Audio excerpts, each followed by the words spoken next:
सुप्रभात सभी अजीज मित्रों, छात्र छात्राओं और मुझे सम्मान और परम आदर के योग्य समझने वाले जितने भी बंधुगण हैं, जो बच्चे हैं, उन सभी की मेरी ओर से ढेर सारा आशीर्वाद और दुआएं। मैं मेरे कोचिंग संस्थान की ओर से मेरे स्वयं के Anil Kumar study point channel पर आपका हार्दिक अभिनंदन करता हूं, आपका स्वागत करता हूं, आपका इस्तकबाल करता हूं और बार बार आपका अभिनंदन करता हूं। देखो, एक रोज मैं आपके पास ज्योग्राफी का टॉपिक भेज रहा हूं, एक रोज मैं आपको हिस्ट्री का टॉपिक भेज रहा हूं, और आज मैं आपके पास जो टॉपिक पहुंचाने जा रहा हूं वो यानी कि राजस्थान के भौतिक प्रदेश में जो दूसरा टॉपिक है, और उस टॉपिक का नाम है अरावली पर्वत श्रृंखला। मैं आपसे इजाजत चाहूंगा कि मैं इसकी पूरी डिटेल बताऊं, चाहे मेरे को आपके पास 3 वीडियो भेजने पड़े, लेकिन आप इसकी डिटेल पढ़ें। आपके टॉपिक का नाम है अरावली पर्वत श्रृंखला। देखो, अरावली पर्वत श्रृंखला का उद्भव कहां से हुआ, इसकी लंबाई कितनी है, इस पर वर्षा कितनी होती है, ये राजस्थान को किन 2 विशिष्ट भागों में इसका विभाजन इसके द्वारा किया जाता है। देखो, मैंने पूर्ववर्ती वीडियो में आपको एक चीज बताई थी लास्ट में कि अरावली पर्वत श्रृंखला है वो राजस्थान का एक बड़ा जल विभाजक है। गंगा और जो यमुना जो क्षेत्र आपका जो है वो एक जल विभाजक के रूप में इसका नाम यहाँ पर प्रविष्ट होता है। दूसरी बात देखिए कि ये खनिजों का अजायब घर है, ये जलवायु को भी प्रभावित करता है और राजस्थान को 2 विशिष्ट भागों में प्रभावित करता है। उत्तरी पश्चिमी जो यानी आपका 58% क्षेत्र है और दक्षिणी पूर्वी जो आपका 42% क्षेत्र है। अब इसकी मैं आपको डिटेल बताता हूँ, उसको आप बड़े ध्यान से देखेंगे और समझेंगे। पहले इसके उद्भव के कुछ क्वेश्चन करें। अरावली पर्वत श्रृंखला का जो उद्भव है वो कई जगह इसको 60,000 करोड़ दिया हुआ मिलता है और कई जगह 60 करोड़ दिया हुआ मिलता है। तो इसको 60,000 करोड़ है चाहे 60 है, ये डिजिट अलग अलग आ रही है। कई जगह 60,000 करोड़ है, कई जगह 60 करोड़ है। इसका सही तथ्य जो है वो 60,000 करोड़ यहाँ आएगा कि 60,000 करोड़ वर्ष पूर्व इस पर्वत श्रृंखला का उद्भव हुआ था। और उस समय जब इस पर्वत श्रृंखला का उद्भव हुआ उस समय एक युग था, प्री कैम्ब्रियन युग। प्री कैम्ब्रियन युग में ये सेकंड ग्रेड में ये प्रश्न पूछ लिया गया है कि प्री कैम्ब्रियन युग में उद्भव हुआ अरावली पर्वत श्रृंखला का, या अरावली पर्वत श्रृंखला उसका जो निर्माण काल या उद्भव काल है वो प्री कैम्ब्रियन है। 60,000 करोड़ वर्ष पूर्व इस अरावली पर्वत श्रृंखला का उद्भव हुआ था। अरावली पर्वत श्रृंखला इसको अरब सागर का पिता कहते हैं, इसको अरब सागर का पिता कहते हैं। यानी अरावली पर्वत श्रृंखला का जो एक नाम यहाँ पर लिया जाता है, और अरावली पर्वत श्रृंखला का पिता हुआ अरब सागर है। मैं थोड़ा उल्टा बोल गया, अरब सागर है वो अरावली का क्या है, पिता है। तो अरब सागर है वो पिता है किसका, यानी अरावली पर्वत श्रृंखला। अरब सागर को हमारे शास्त्रों में एक नाम दिया जाता है रतन सागर, और बंगाल की खाड़ी को नाम दिया जाता है महोदगी। महोदगी नाम तो है वो तो किसका है, बंगाल की खाड़ी का, और यानी यहाँ पर नाम दिया जाता है रतन सागर अरब सागर को। अरब सागर को अरावली का पिता कहते हैं। 60,000 करोड़ वर्ष पूर्व प्री कैम्ब्रियन युग में इस अरावली पर्वत श्रृंखला का जो उद्भव हुआ था, ये उद्भव इसके नाम से लिखा जाता है। अरावली पर्वत श्रृंखला जो है ये दुनिया की सबसे प्राचीन वलित मोड़दार पर्वत श्रृंखला है, यानी विश्व की सबसे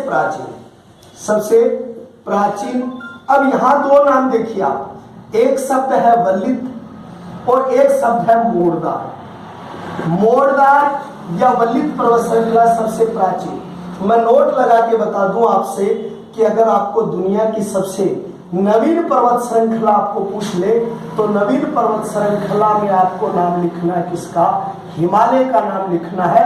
आपको हिमालय के बारे में बताना है, लेकिन दुनिया की सबसे वल्लित मोड़दार पर्वत श्रृंखला कौन सी है? वो है अरावली। एक बात मैं आपको सबसे पहले बता दूं तो इसके अंतर्गत आपको बहुत अच्छे रूप से पढ़ने को मिल जाए।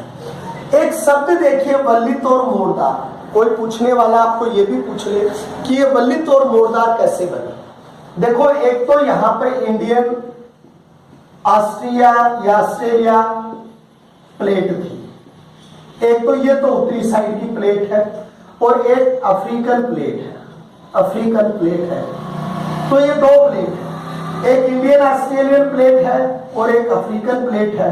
ये दोनों प्लेटें आपस में एक दूसरे की ओर आती हैं। इसके एक उदाहरण के लिए मैं आपको बताऊं कि जैसे आपके हाथ की अंगुलियां हैं और एक आपकी हाथ की अंगुलियां वो इंडियन ऑस्ट्रेलियन प्लेट से संबंध आपका हाथ है और दूसरा हाथ आपका यूं है।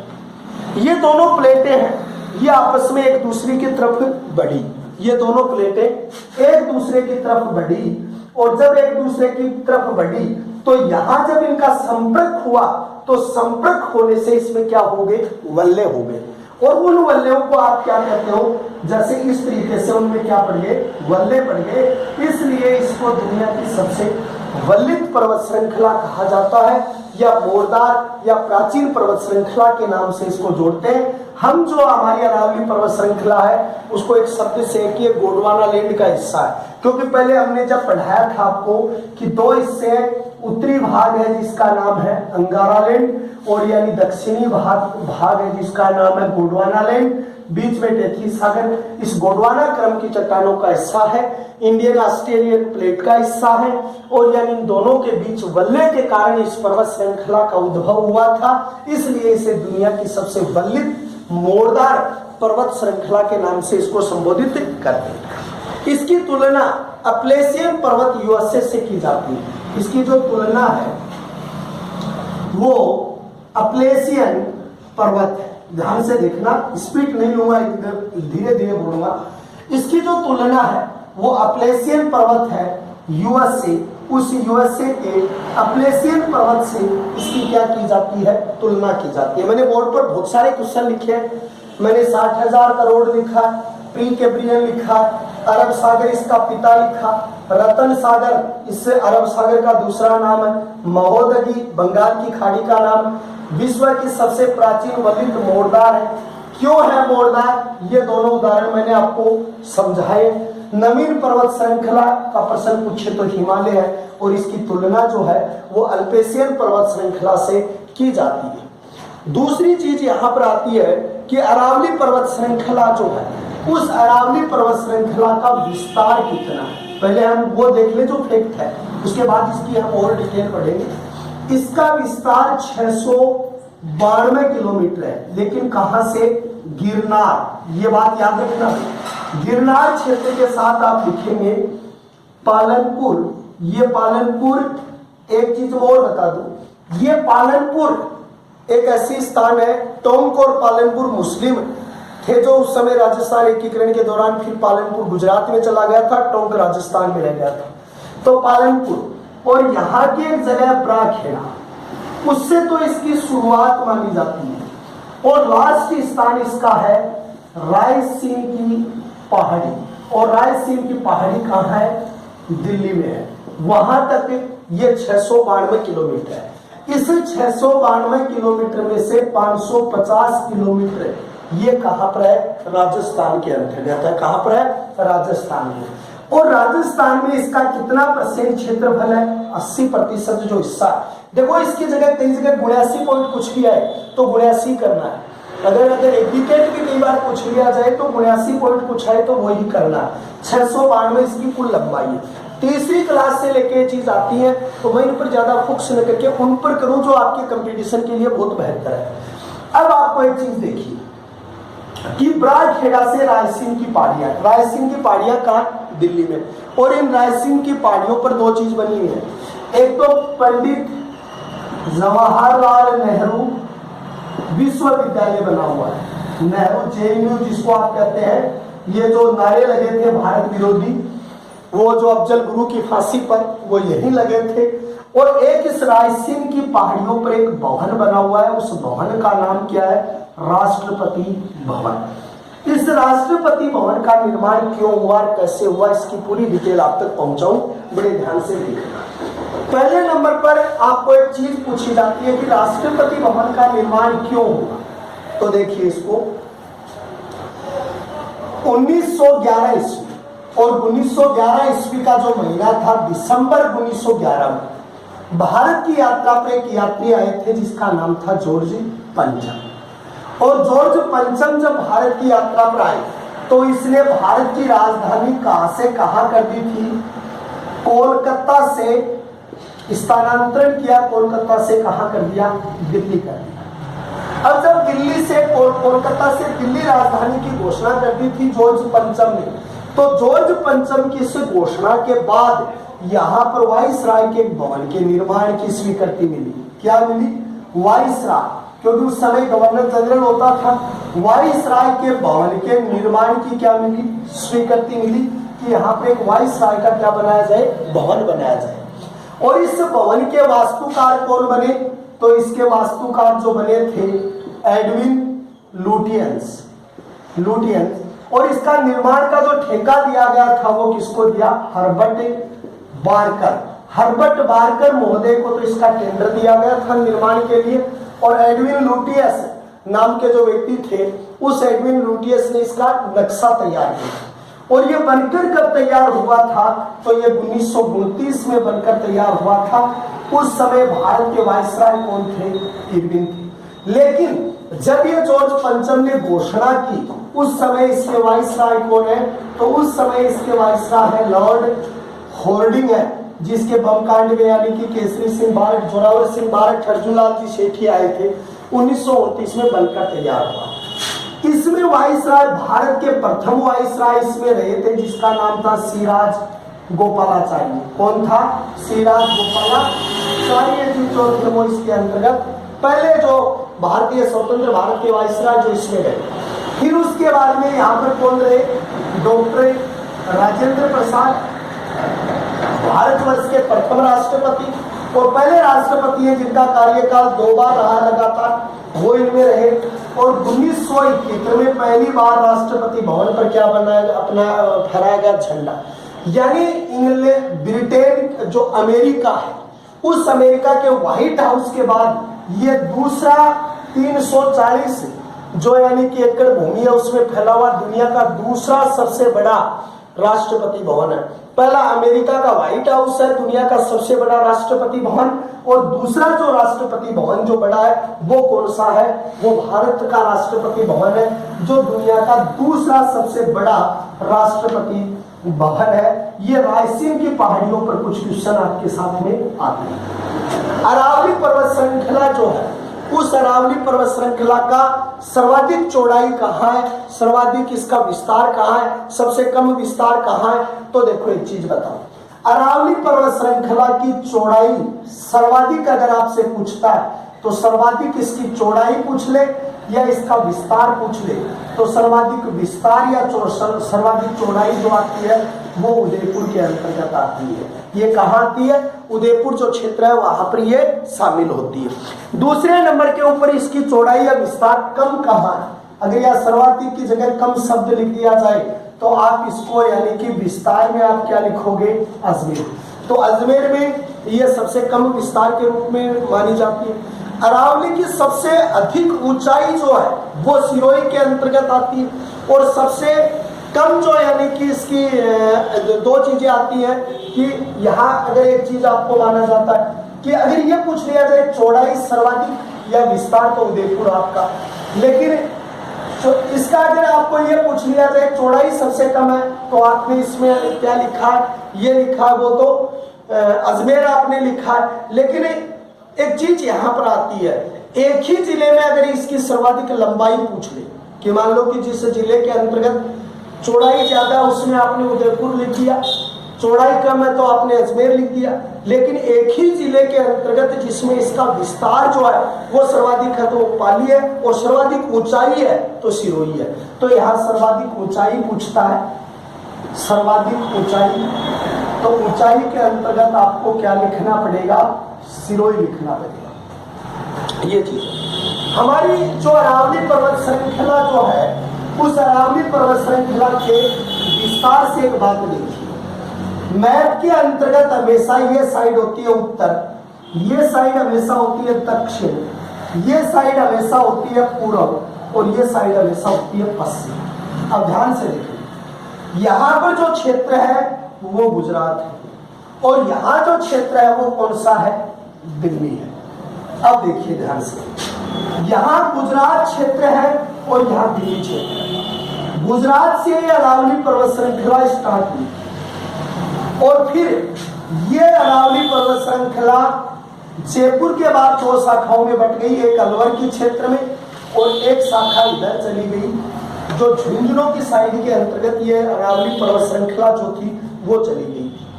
अब देखिए, ये तो स्थान जो आपका है वो स्थान कौन सा, पालनपुर, जिसको आप ब्राखेड़ा कह सकते हो। और ये जो अंतिम पॉइंट है उसको आप क्या कहते हैं, रायसीन की पहाड़ी, आप इसको शब्द में उल्लेखित करते हैं। इसके 3 डिवीजन बनते हैं और तीनों डिवीजनों में क्या क्या चीज यहाँ पर पाई जाती है।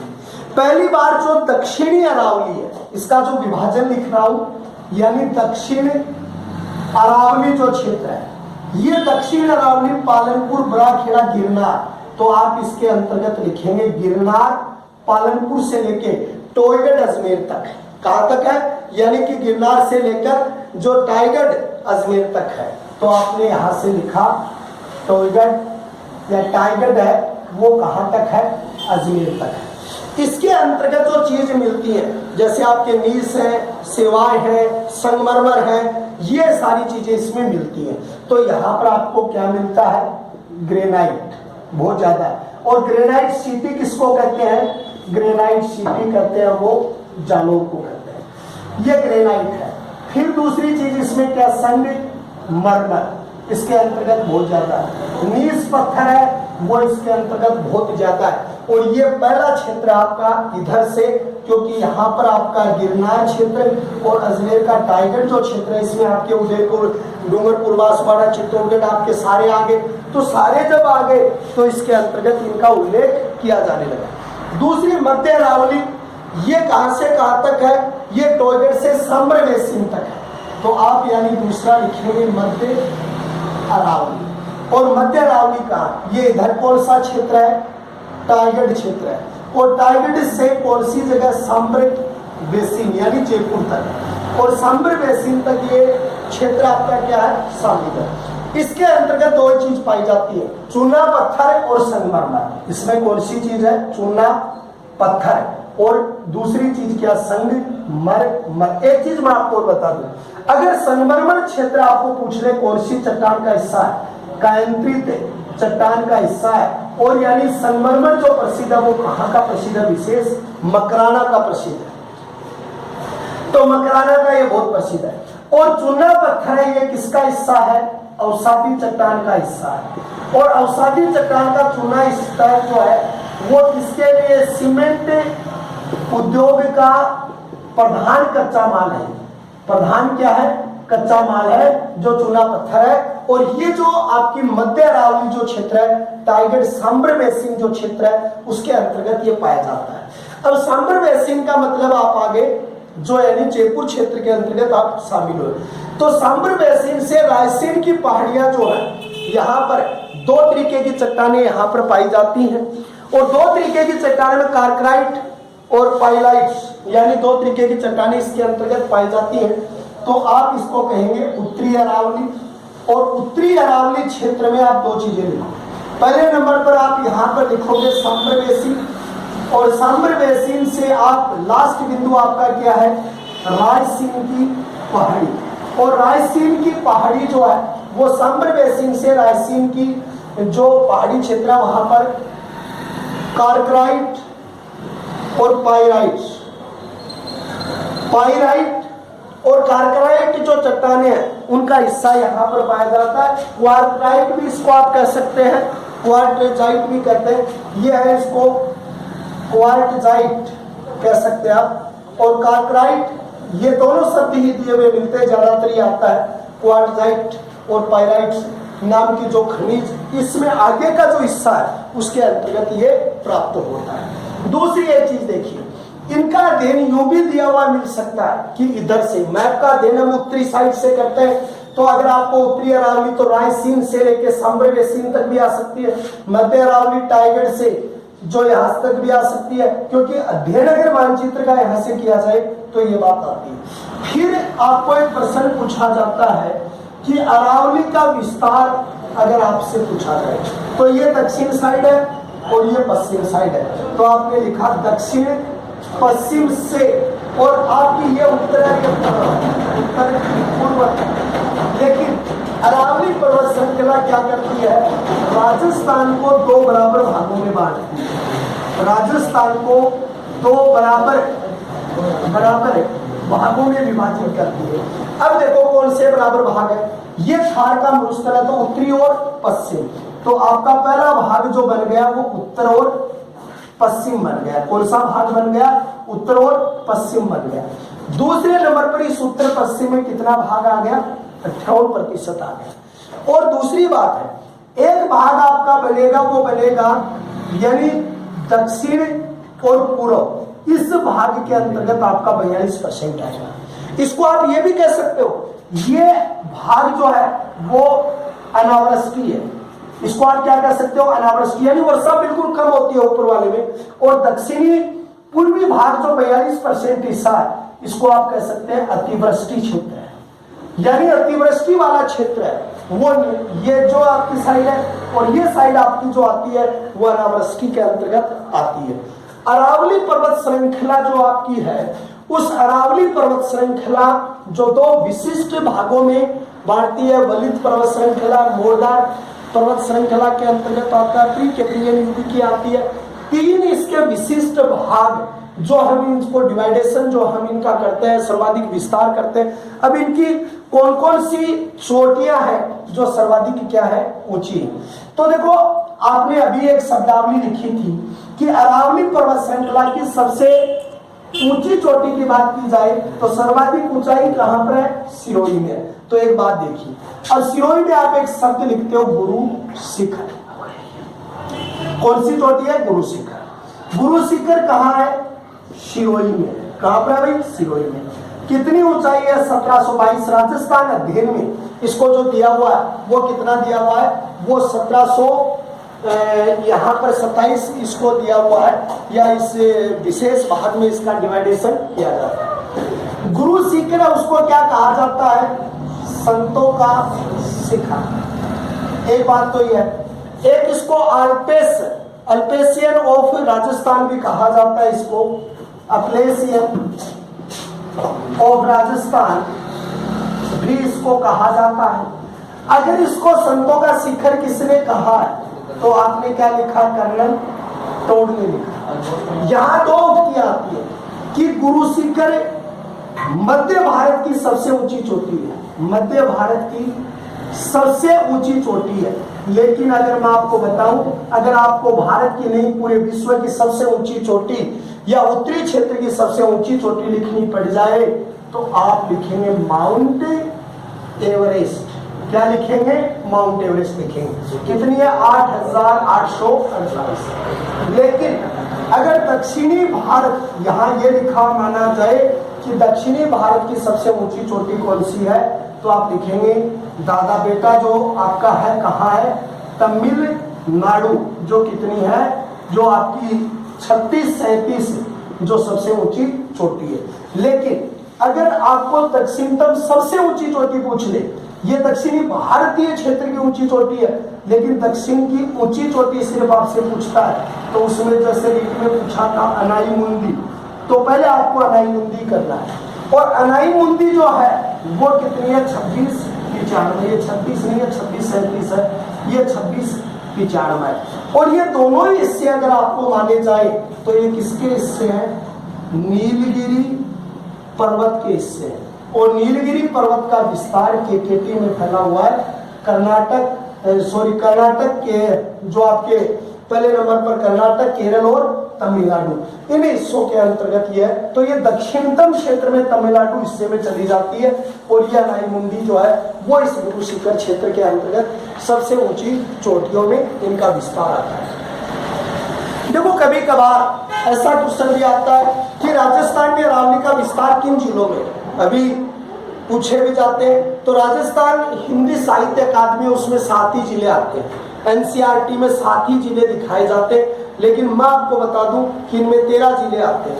13 जिले के अंतर्गत कौन से आते हैं, जैसे जयपुर, अलवर, दौसा।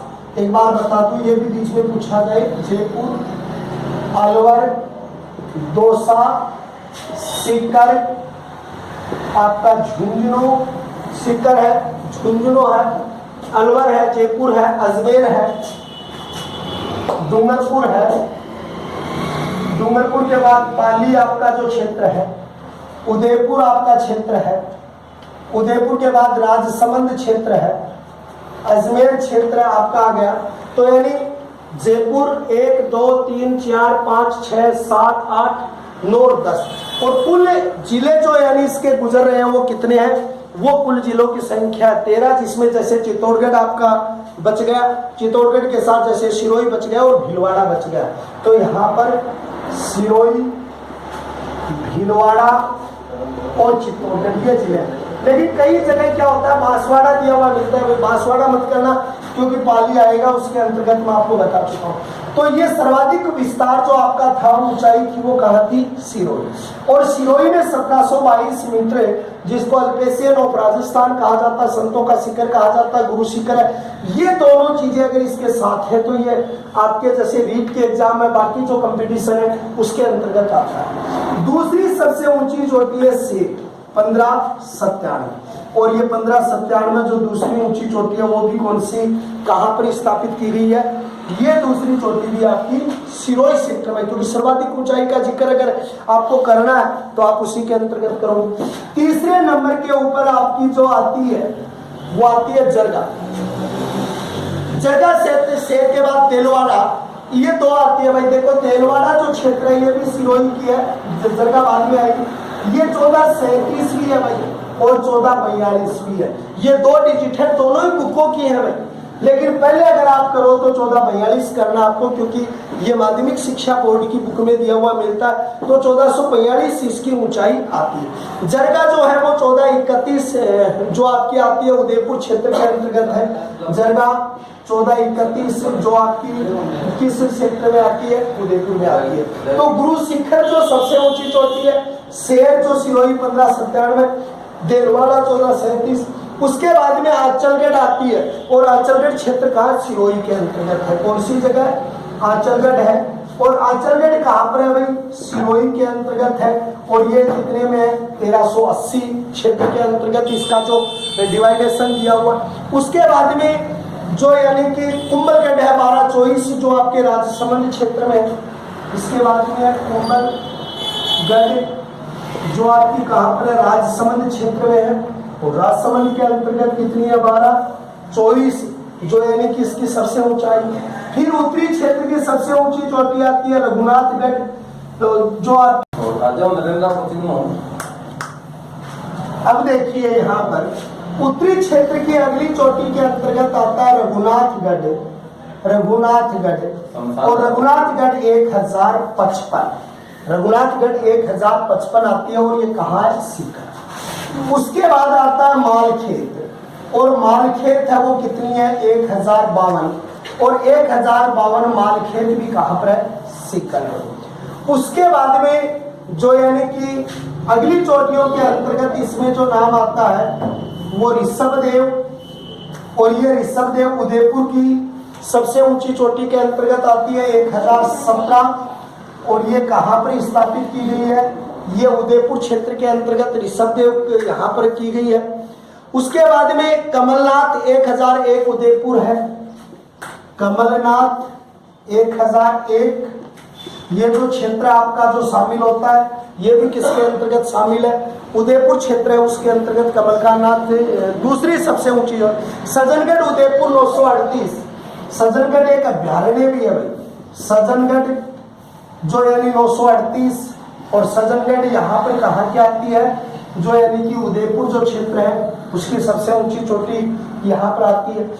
अगर एक बात यहाँ पर की जाए, मध्य अरावली के क्षेत्र में अगर लिखा जाए तो तारागढ़ क्षेत्र आपका आता है, और तारागढ़ क्षेत्र की 873 जो आपकी कौनसे सेक्टर की सबसे ऊंची चोटी में आती है। अजमेर सेक्टर जो आपका है उसके अंतर्गत आपकी सबसे ऊंची चोटियों में आती है। तो ये अरावली पर्वत श्रृंखला की शुरुआती बड़ी चोटियां हैं। कल इनकी जो दूसरी अन्य चोटियां हैं और 3 चीजें आपके अगले वीडियो में मैं आपके पास भेजूंगा। एक तो नाग जिसको आप कहते हैं दर्रा, दूसरे आपके पास भेजूंगा पठार और तीसरी आपकी बची हुई चोटियां थी।